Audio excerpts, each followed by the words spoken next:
It's a warm Saturday morning in June, and you're already tired. You're 70 years old, down on your knees in the flower bed by your front steps. A bag of blue powder open beside you, the garden store swore would fix things. A spray bottle for the leaf spots, the shears in your hand, because these shrubs need shaping again. They always need shaping again. You stand up slow, look at that bed, and after all that fussing it still doesn't look right. One shrub's leggy and bare at the bottom. The other browned out in last summer's heat and never came back. A whole morning, a good bit of money, and your aching knees spent on plants that fight you, when the right shrub would have saved you every one of those Saturdays. The plant is supposed to do the work, not you. You've had it backwards, and it isn't your fault. There's no luck in a good-looking yard. There never was. I'm Pastor Robin. I've kept a garden most of my life, and I learned it from people older than me who never wrote any of it down. Today I'm giving you a short list of tough shrubs that ask nothing the size each one gets, the sun it wants, the one honest catch on each. And stay for number 10, the toughest of the lot, the one almost nobody plants anymore. Number 1. Boxwood.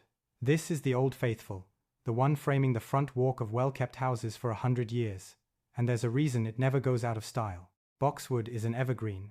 It holds its green leaf all winter long, so your beds don't go bare and sad in January. It's slow growing, and that sounds like a knock, but it's the whole point.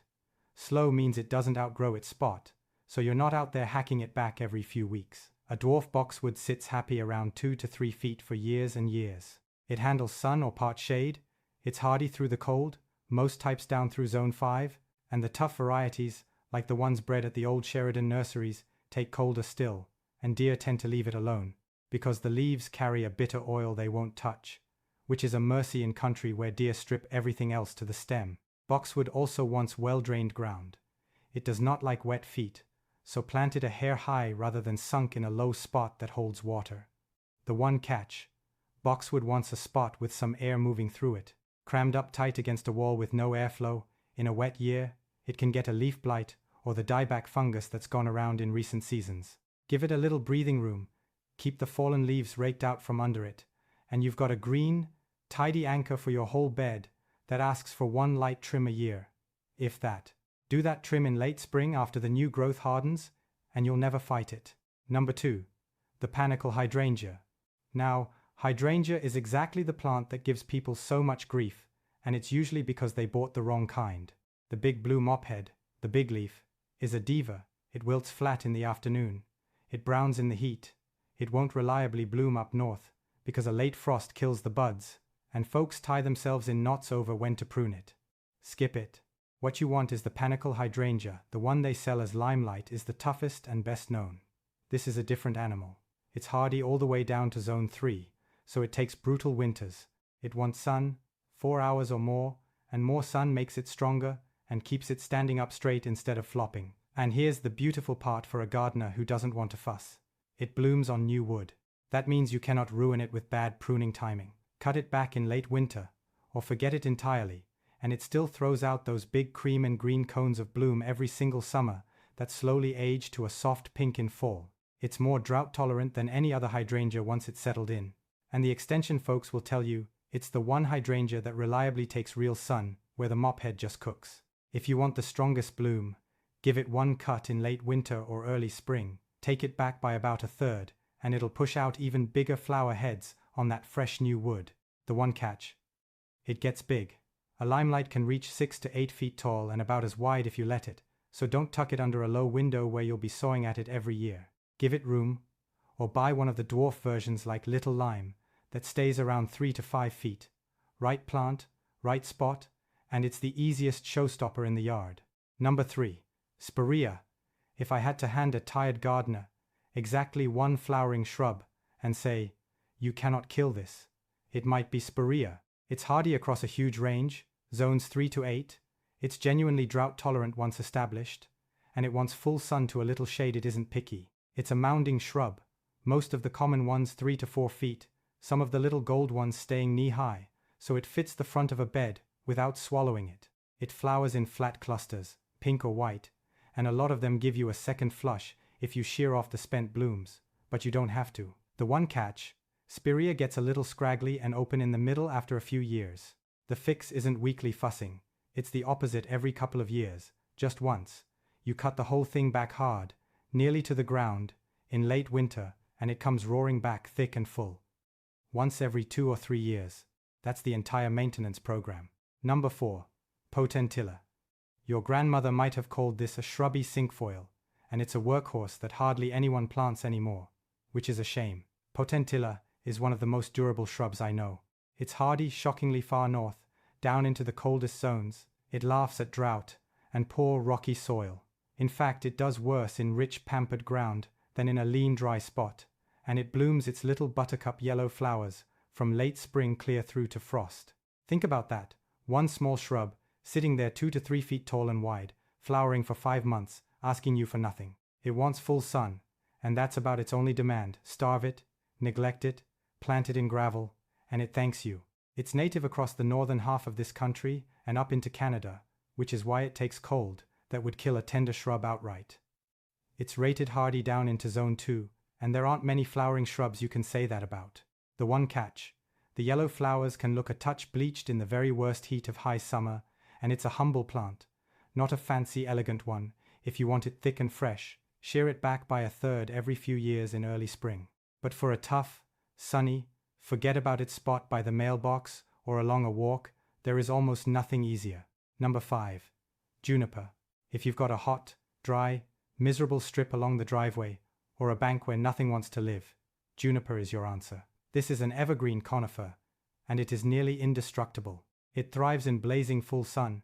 It's one of the most drought-tolerant shrubs there is. It doesn't care about poor sandy soil. It's hardy across almost the whole country, and it holds its color all year. There's a juniper for every job, low creeping ones like the old blue rug, that spread out flat 6 or 8 feet wide and cover a slope so you never mow or weed it again, and taller upright ones for a corner or a screen. Practically zero pruning, and it holds up to salt spray and roadside grit better than almost anything, which is why you see it planted along highway banks where nothing tender would survive.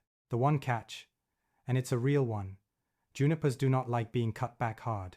Every branch has a bare dead zone in toward the center, and if you butcher an old juniper down into that brown wood, it will not relief there. It'll just stay brown forever, because it has no dormant buds on old bare stems the way a boxwood does. So you plant the size you actually want and let it be. Get that right, and it's the closest thing to a permanent, no-work green in the whole yard. Number 6. Ninebark. This one's for the person who wants a little drama, deep burgundy, or gold foliage without any of the babying. Ninebark is a tough native shrub, hardy far north through zone 3, drought-tolerant, and completely unbothered by cold or poor soil. It gives you white or pink button flowers in spring, colored leaves all season, and peeling papery bark for winter interest. It's a bigger shrub, most types 5 to 8 feet, so it's a background plant or a corner, not a front of bed piece.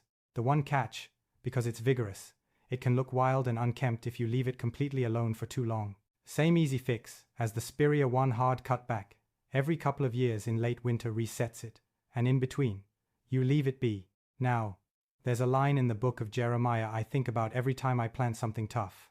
It says, "A person who trusts in the Lord is like a tree planted by water, that sends out its roots by the stream, and does not fear when heat comes, for its leaves stay green, and is not anxious in the year of drought." Does not fear when heat comes. That's exactly what we're doing out here, planting the thing with roots deep enough that it doesn't panic when July turns cruel and the rain quits. The Lord uses that same picture for a soul rooted deep in Him. It doesn't flap at every hard season, it just keeps its leaves green. That's the kind of shrub to be, and the kind to plant. Back to the beds. Number 7. Weigela. This is an old-fashioned charmer that fell out of fashion for no good reason, and is well worth bringing back to the front of the house. Weigela is an easy, arching shrub, hardy through zone 4, that covers itself in trumpet-shaped pink or rosy red flowers in late spring, and the hummingbirds will find it. I promise you that. It's forgiving about soil. It wants full sun for the best bloom, and the newer varieties come in tidy sizes, from little 2-foot ones up to 5 or 6 feet, with dark wine-colored leaves that look good even when it's not in flower. The one catch: the old giant varieties could get rangy and needed a trim after blooming to stay neat.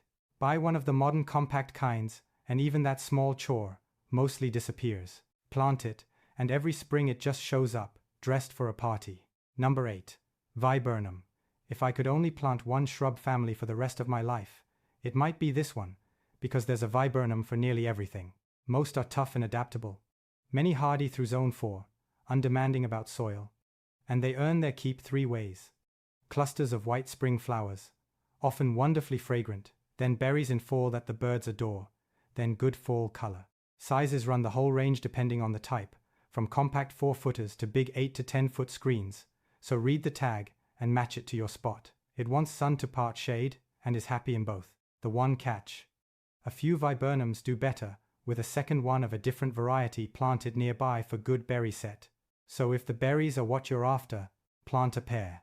For flowers and easy structure, one alone does just fine, and asks almost nothing of you. Number 9. Forsythia. You already know this one, even if you don't know the name. It's the shrub that explodes into a fountain of bright yellow, the very first warm week of spring, before anything else has woken up, when your soul is starving for a little color. Forsythia is bone tough, hardy through zone 4 or 5, drought tolerant, indifferent to poor soil, and it grows fast and full with no help from you at all. It's a big arching thing, 6 to 10 feet if you let it, so give it a corner or a back border where it can be a fountain.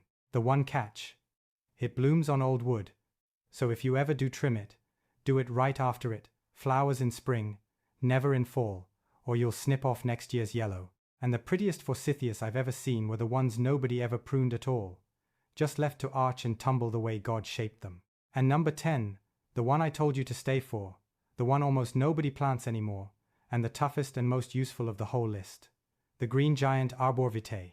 If you've got a road you'd rather not look at, or a neighbor's yard you'd like a little privacy from, or a cold wind that beats on your house all winter, this is the plant your grandfather would have reached for. Green giant is an evergreen that holds a dense, rich green all year.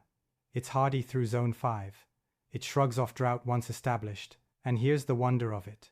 It grows 3 feet a year or more when it's young. In just a few seasons you've got a living green wall. It naturally grows in a neat pyramid shape, so it needs no shearing to look tidy, it does the shaping itself. And unlike so many privacy plants, deer mostly pass it by.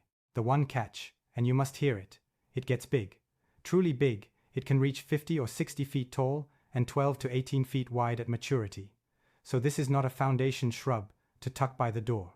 This is a property line plant, a screen, a windbreak, give it real room and space them a good several feet apart.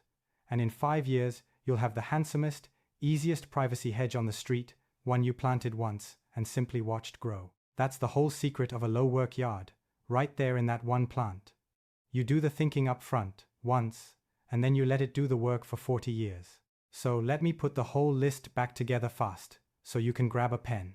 For a tidy evergreen anchor by the walk, boxwood slow, green all winter, 1 trim a year. For a big showy summer bloom you can't ruin, the Panicle hydrangea, the Limelight kind sun, blooms on new wood, give it room. For the shrub you cannot kill, spirea full sun, drought, tough, 1 hard cut back every couple years, and that's all. For a sunny forget-it spot that flowers 5 months straight, potentilla.